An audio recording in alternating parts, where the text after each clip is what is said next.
Hey, it's Greg Stanley. As a new aspect of my automotive passion and hobby, I am a car specialist consultant for RM Sotheby's. If you need assistance consigning a collector car at Amelia Island, Pebble Beach, Auburn, West Palm, or Hershey, email me directly at gstanley@rmsotheby's.com. This is the Collector Car Podcast, the home for the auto enthusiast. Join Greg Stanley as he applies over 25 years of insights and analytical experience to the collector car market. He will interview the experts and throw in some fun stuff as well.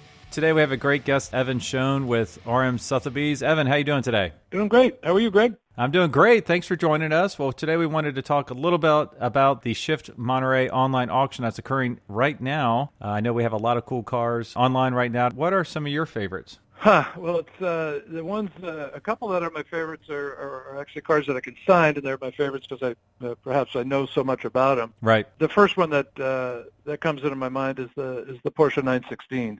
It is a car that I've been following and passionate about for many years. I've personally owned a Porsche 914-6 since the early 90s, and still have one in my garage today. It's always has been and always probably will be one of my favorite cars to drive. It's just super light, very well balanced. It was a great car back in 1970. It's a great car today. So the 916 is the evolution of that car. Right. Okay. Yeah. Now tell us the difference between the two. So the 914-6 that has the 6 on the back, correct? Correct. The original 914-6 has had a 2-liter, a 6-cylinder 2-liter, and the 916 has a 6-cylinder 2.4. They made some other additions or changes. The coachwork in the car is much more extensive. They're fixed roofs versus the Targa style roof that's in the 914 and 914-6. They made, they're insulated. They're much tighter setup with relative to, chassis structure, the fortitude of the chassis. And they're just super rare. There's 11 in total that were ever made. There's 1 prototype and 10 production cars. I think back then Porsche really had to look at what was their future, and they determined, and properly so, I think, the 911 was their future. This is a car that can certainly perform right alongside a 911, and maybe I'm biased because I love to go around turns, but I think it might be a superior platform being mid-engine versus rear. However, they did make that choice, and the 916, it really looked like it was going to be, if they went to production with it, sort of 1.5x of what the cost of a 911S would be. So instead, I think they really used it to develop the 73 RS platform with a 2.7. The first 3 916s had 2.4s. Then they did move over to the 2.7 for the remainder of the production, and that was the same motor that went into the RS. Yeah, and just for our listeners' sake who might not be familiar with these Porsches, is the base 914, correct me if I'm wrong, but that's typically a $15,000 to $25,000 car. The 914-6 can hit up to $80,000 to $100,000, and then the 916 is $900,000 to $1 million, correct? Yeah, and I think you're being conservative, but yeah, there's some examples of each that have exceeded those estimates. But generally speaking, that would be a fair appraisal of the market. I know that Brutus, the prototype, 916, which was unique in its own way with a much bigger engine and a few other things. I think that sold for just over $1 million this past spring. I know of a private sale that occurred at $1 million, or right about there, maybe just a little bit more of a 916 that resides here in California. And so, yeah, that appears to be the market today. Where it goes from here, I don't think anybody knows for sure, but you could make a case why it's a positive outlook or a positive horizon. Right. Okay. Well, what are some of the other cars that either you consigned or ones that just caught your eye during this auction? Well, I really like, I'm sort of a Ferrari guy, even though I'm talking about Porsches, but I really like the white Lusso. That seems to be just a great, almost original car that somebody could jump in and enjoy and drive now. I really like the 275 GTS. I think that appears to be another just beautiful car. There's that 73 911S, another winner. That car is phenomenal. And then I've also fallen in love with the the 1965 275 GTB short nose. That car I've had the good fortune to have put about 200 miles on recently. It went nice. through and it runs like a Swiss watch. It has gone through a recent open checkbook restoration. It was phenomenally well done. The paint is excellent. The interior is excellent. The motor is excellent. It runs and drives great. And interestingly, Greg, it's still breaking in. The more I've driven it, the faster it gets. The crisper the gear changes are. It's really coming into its own. So whoever gets that car, they've really got something. They've got a car that they could show if they want. They could rally if they want. They could do anything they want with it. I think it's instant gratification, and it ticks all the boxes. Its numbers matching. The gearbox was changed, I think, back in 1966. It may have even been changed before it left the factory. I'm not positive on that, but right. Just a great car that, again, somebody can take on a 1,000-mile rally tomorrow, or they could show it the week after, or both. Right. Yeah. Okay. So you touched a little bit on some German cars and some Italian cars. I do know there is some American muscle in there. I saw a really nice 66 427 Corvette, beautiful. I believe it was type of maroon color with tan interior. Then a 65 Shelby GT350, which is one of the most iconic Mustangs of all time. Are there any American muscle cars that caught your eye, or just American U.S. spec cars that have caught your eye in this sale? Believe it or not, I really like the Chrysler 300G. I think that those cars are sort of, it's my observation that not everybody knows how great those cars were. So that's kind of the one that has caught my eye. I think there's a pretty good Duesenberg in there as well. Yeah, there's a very nice Duesenberg. We have a really cool VW van, the Hang Glider Transporter by Pete Brock. Now, I watched this on Jay Leno's channel a couple months ago, and I guess Pete Brock was a big-time hang glider, so he made a custom van just for that purpose, which is also in the sale, which is kind of cool. The last car I'd like to mention is one that I have personal experience with, and it's a fairly new car, and I think it speaks more to the future trends of the collector car hobby, and that's a 2000 Acura NSX-T.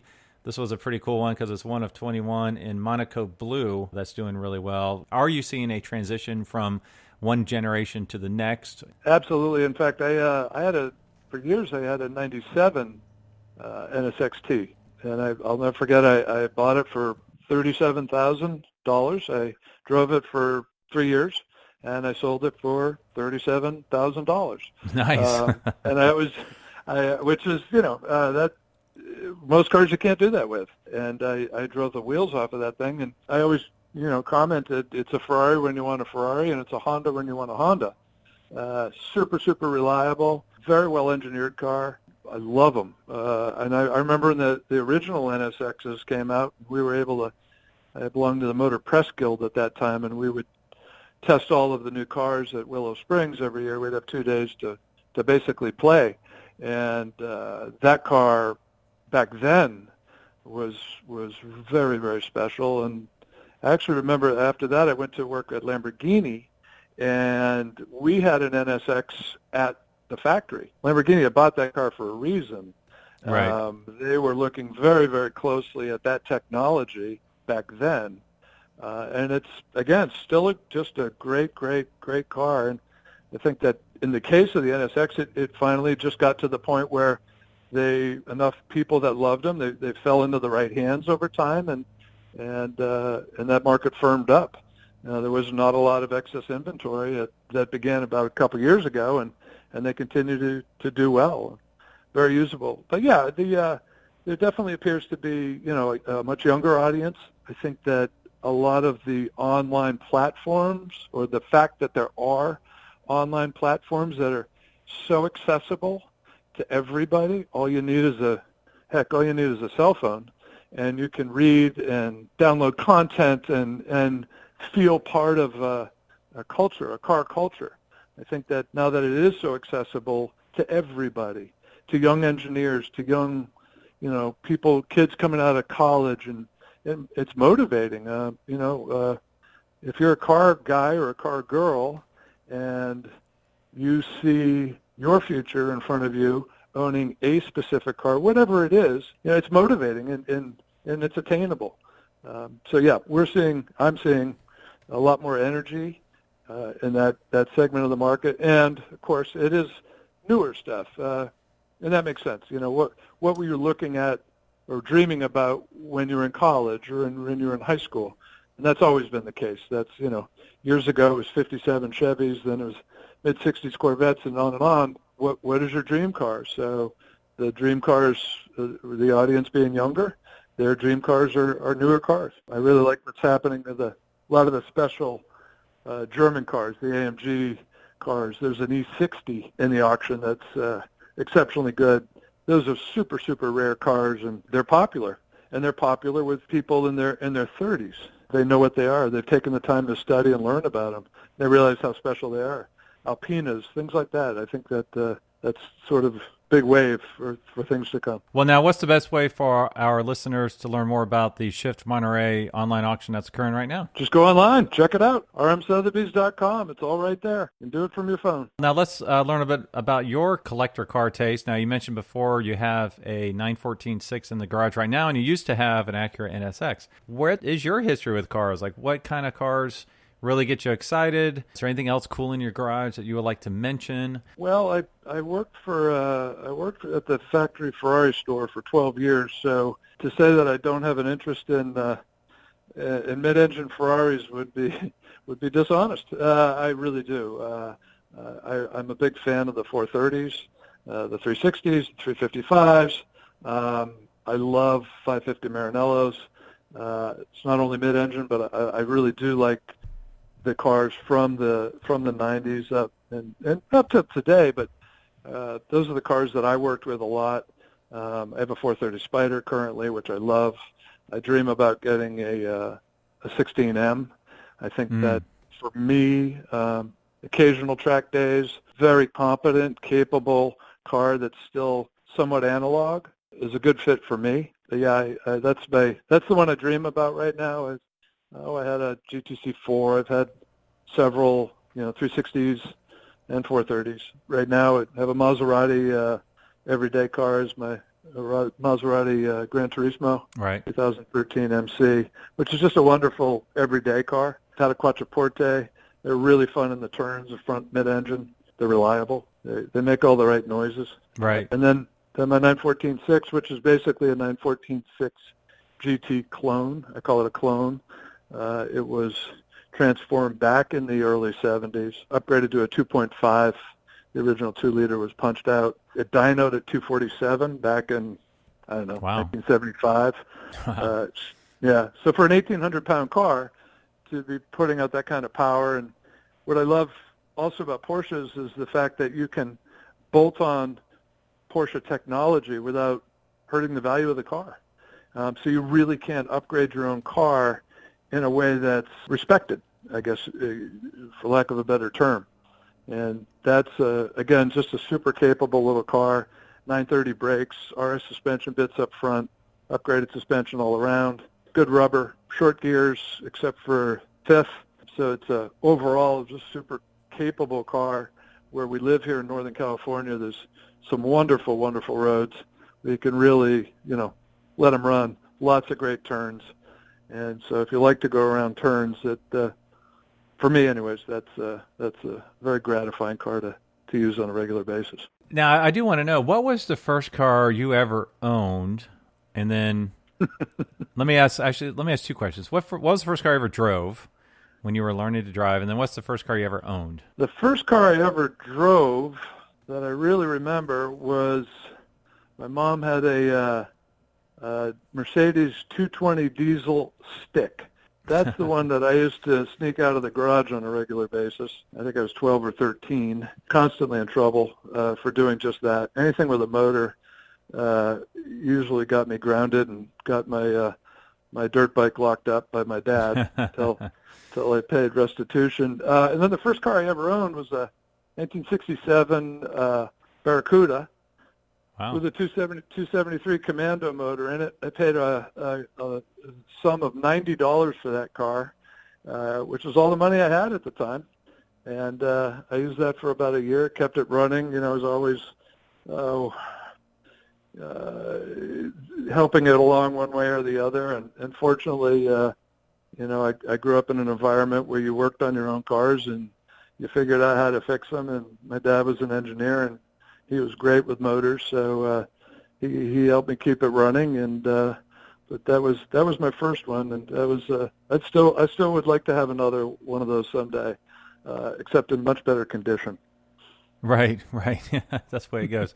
Well, now I probably know the answer to this, but I'm going to ask it anyways. If I give you $100,000, what would you buy with it? Right now, I think I'd probably buy another Porsche GT4 2016, or the Boxster version of that, the 2016 Boxster.